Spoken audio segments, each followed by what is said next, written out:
Hey guys, Frank here again with some more movie recommendations for lockdown. Now, I assume you didn't watch all 10 films last night, but figured I'd just keep it going because not everything will be everyone's cup of tea. So I selected another batch, 9 this time, films I love. Um, kind of with a bit more. Instead of a random selection, these are kind of, well, similar in that they're, I don't know, a bit more feel good, I guess. Um, so I will start with the first one, which is You Can Count on Me by Kenneth Lonergan, who's probably best known for Manchester by the Sea. And he did another amazing film called Margaret, which is kind of this huge, long, almost operatic film, which didn't do very well critically, but was kind of, it's an amazing film, amazing piece of work. I'd rate it higher than Manchester by the Sea, but this was his first film, and it's a bit of a kind of a crappy cover, and I was kind of marketed in a weird way, but it's beautifully written. Real just tender love story, well, not love story, tender story between a brother and a sister who are kind of estranged after the death of their parents, but come together for a brief period. And it's just really nicely written, very subtly written. Not everything is said; it's done in gestures and actions and movements and eye contact. Just a great piece of filmmaking and acting all around. So You Can Count on Me by Kenneth Lonergan. Check that one out. One of my favourite directors is Jean-Pierre Jeunet, who did probably most famous for Amélie, and his other films, Delicatessen, of course. I have a bunch of his films, but I decided to pick Micmacs because it's one of his more underrated films, less unknown films, less celebrated, I suppose. And it kind of came later. I think it was made after. What was the war one with? After Amélie, A Very Long Engagement. I think it was made after that. But I love it because it's just really fun. You can kind of tell by the cover. There's a lot of stuff going on. It's kind of like a big French live action Looney Tunes cartoon. It's about a heist. It's very silly. It's about a bunch of people who live underneath a junkyard. All these misfits, and just brilliant fun. Really well worth a watch. Really well made. And yeah, just it's probably one you haven't heard of, but one you've overlooked because the other ones are more famous. But I would highly recommend Micmacs. Good fun, silly night. Speaking of fun, and thought I'd throw an Irish one in, The Snapper. We all grew up with this. We all know this one off by heart nearly.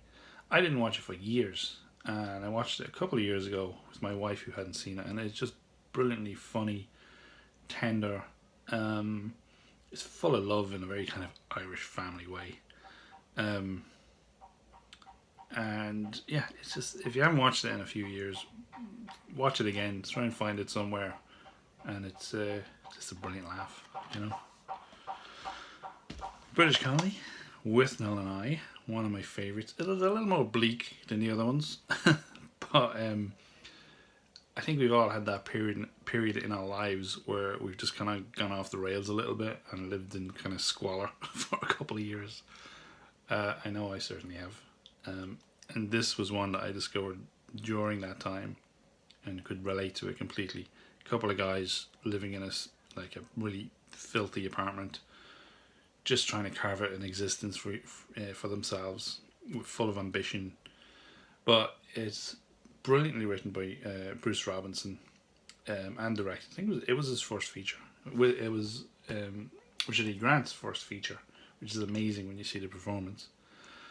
Entirely, every line in it is quotable. It's obviously a cult classic. And I still love Richard E. Grant, and if you follow him on Instagram, he's currently, during the lockdown, quoting lines from this film. which he famously credits, and quite rightly so, for his entire career, because it broke him on. Sorry, got cut off, but anyway, back to this. Yeah, Richard D. Grant is on Instagram, and he's fun to follow. He's it just seems like a very fun, jolly kind of person, and he's currently quoting lines from this, which is fun to watch. So if you haven't seen it, check it out. If you haven't watched it in a while, watch it again. Next on my list is The World's Fastest Indian. Indian referring to the motorcycle. True story, starring Anthony Hopkins, directed by Roger Donaldson. So it tells the story of Burt Munro, who's kind of an elderly cyclist, lives in a shed in New Zealand, and decides he wants to break the land speed record. So sets out to enter this competition on the salt flats of Utah. And he's just following this old guy who is just a mechanic, lives for his bike, lives in his workshop, but is kind of ridiculed and not taken seriously, and you just really feel for him, and you love the character, and Anthony Hopkins is brilliant playing him. Yeah, it's just fantastic. It's a real just feel good film, very triumphant film. Film I don't own but I watched recently was Ford versus Ferrari, or Le Mans 66 as it was known over here. It's kind of in a similar vein, I guess. It just has the same kind of vibe to it. So if you liked that film, you'll really enjoy this if you haven't seen it. Excellent film. Highly recommend that one. Good, feel good. Another one by Hal Ashby, Being There, starring, of course, Peter Sellers, Shirley MacLaine. Amazing film. It's an absolute masterpiece of just, I guess you could call it a comedy, but it's really just like a commentary on our political system as it was then. This was made back in the 80s, 79 actually, but could so easily be, commenting on today's political system. You get this kind of, I suppose, what would you call him, an idiot savant, who stumbles into the White House and becomes the top advisor to the president, through his kind of philosophical views on gardening, really. And they kind of apply it to everything they do and all the choices they make. Sorry, having camera trouble. So yeah, this is brilliant. And as I was saying, Peter Sellers was famously outraged at the credit sequence because they put in an outtake to get a laugh. But it ends beautifully, and just on a beautiful note that really should have just been where it ended. So I can understand why he was outraged. But otherwise, it's a fantastic film, and I would highly recommend checking out Being There. Another one, which I love, my favourite Alexander Payne film, and is Sideways. This is just a wonderfully written film. Just every line of dialogue is well chosen. The relationship between Paul Giamatti and sorry, I'm checking his name, Thomas Hayden Church. It's fantastic. Two old college roommates who really shouldn't be friends are just kind of sustaining their friendship, I guess, through nostalgia or reliving their youth or hanging on to a piece of their youth as they become middle-aged and give up a lot of their freedoms and kind of settle into who they've become and who they're going to be, just having one last hurrah in the wine country. Paul Giamatti plays like this professor who loves wine and wants to kind of educate his buddy. His buddy just wants to get drunk and laid one last time. It's brilliantly, it's pitch perfect all the way through. And it's just a wonderful, wonderful, wonderful film. And a great film about friendship and about why we're friends. And it just hits every note perfectly.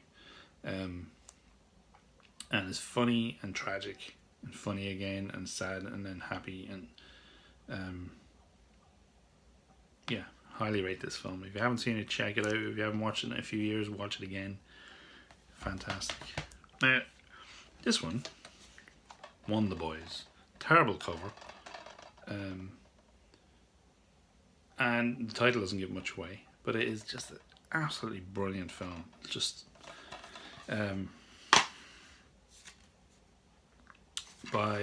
directed by Curtis Hanson, who sadly died a couple of years ago, who also directed LA Confidential and 8 Mile and In Her Shoes and a bunch of amazing films. An amazing film director, probably one of the most underrated film directors out there. I mean, he held his hat trick of I think it was LA Confidential, which is a phenomenal film, 8 Mile, and then this, and then he did In Her Shoes, which you may not have heard of or not rated too highly, or I don't think it was very well received, but it's a wonderful film. It's the story of two sisters, Toni Collette, Cameron Diaz, and then the mother, Shirley MacLaine, and their relationship between the three of them. And it's just a brilliant film about relationships, and in the hands of a master. But this film is fantastic. It's a stellar cast. Michael Douglas, one of his best roles. Who else is it? Tobey Maguire, Frances McDermott, Katie Holmes, and Robert Downey Jr. plays his publisher, I think, or his agent, who's phenomenal. And just again, another fantastic story about relationships, friendships. Someone, a genius whose kind of time has passed and he's faded, but is still revered. And it's I guess there isn't much of a plot to it. But it's just these people kind of coming along at strange times in their lives, tripping over each other and trying to form friendships and relationships and just get through life, you know. And it's just really a wonderfully feel-good film. I would highly recommend One of the Boys. Anything by Curtis Hanson. Yeah, check out. I have In Her Shoes there. I didn't pull it out, but check that one out. You know, if that was made in the 1940s and had, you know, a bunch of kind of actors from that era, Jimmy Stewart or those guys, it would be considered a classic. But check out One of the Boys. It's good. And last, and by absolutely no means least, is The Ladykillers. I think this was the last of the Ealing Studios comedies, directed by Alexander McKendrick, who's a phenomenal director. This was his last British film. He then went on to America, where he directed Sweet Smell of Success, which I think I have here somewhere. This one, Sweet Smell of Success, with Tony Curtis and Burt Lancaster. And his last film as well, actually. After this, he retired from making films, sadly. So he went from making one of the greatest British films ever made to making one of the greatest American films ever made. Just a brilliant storyteller, brilliant director, knows how to handle story. Famously then retired and became a teacher at UCLA, I think, and taught screenwriting and filmmaking and trained a lot of the great directors we now know and love today. Among them was James Mangold, who did the remake of Treat Down to Yuma and Logan and Last Samurai. And anyway, so this one is fantastic. It's probably one of my absolute favourite films. I love it. The cast is hilarious. Led by Alec Guinness, Peter Sellers, on the back, is this hapless team of thieves who have a plan to steal a bunch of money and hold up in this old lady's house, which seems like a great idea and should be perfectly simple, but she just kind of scuppers all their plans and they end up kind of turning on each other. But it's wonderfully funny and quirky and dark and hilarious, and there's not a single scene in it that isn't just full to the brim of brilliant writing, brilliant set designing, brilliant direction, acting. It's fantastic. Definitely one of my favourites. I haven't seen the remake. It never really intended to, as much as I love the Coen Brothers, just because this is so perfect. Yeah, if you haven't seen Ladykillers, definitely check this one out and go back and discover Ealing Studios. They just made wonderful comedies. Alright, so I've rabbited it on long enough. Enjoy those if you can get to see them. And keep being safe. We'll get through this one movie at a time.